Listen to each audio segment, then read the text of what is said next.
these four here, querer, poder, saber, and conocer, each alter the meaning when we're talking the difference between the preterite and the imperfect. Alright, so let's start and let's look at querer. So in the preterite would be I wanted to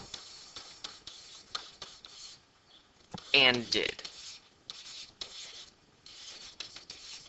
So if we were to say something like, I wanted to run a marathon, and conjugated querer in the preterite, that means not only did I want to run that marathon, but I accomplished it. As opposed, if we were to put that in the imperfect,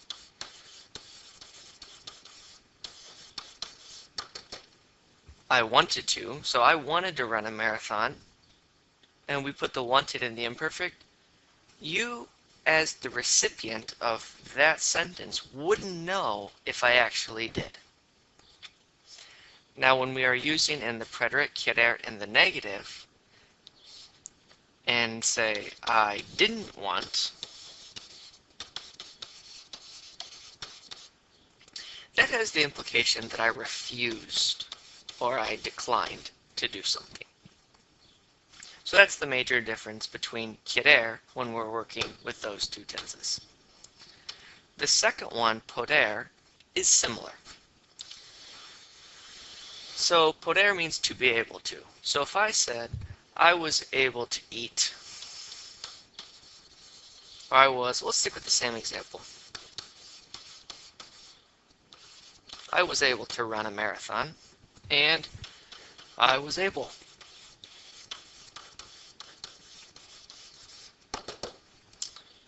In the preterite, yes, not only was I able to, but I accomplished it. Where in the imperfect, yeah, I was able to do that, but you don't know, as the listener, whether or not I actually did. The same if we were to put that sentence in the negative. Oh, I wasn't able to run a marathon. Well, if we put that in the negative, you know that something came up that I tried and failed. Over here in the imperfect, oh, I wasn't able to ride that marathon. We don't even know if I tried. And so it's all about you looking to the context of what's going on. Saber. Saber means to know. In the preterite, we would translate that as found out. For example, I found out where the buried treasure was located. I didn't know it before, and I know it now. But the person who buried the treasure might say, I knew where it was buried. So on the one, I knew, the other one, I found out. And the final one that we want to look at today is conocer.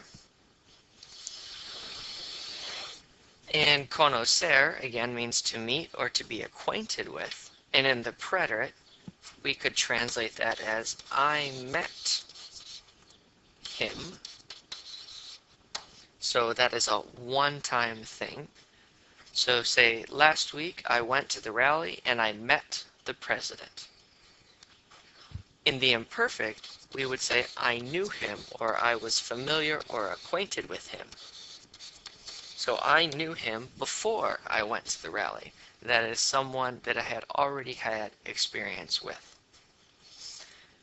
And if we look at these, they kind of go back to our original idea when we're talking about the difference between the preterite and the imperfect.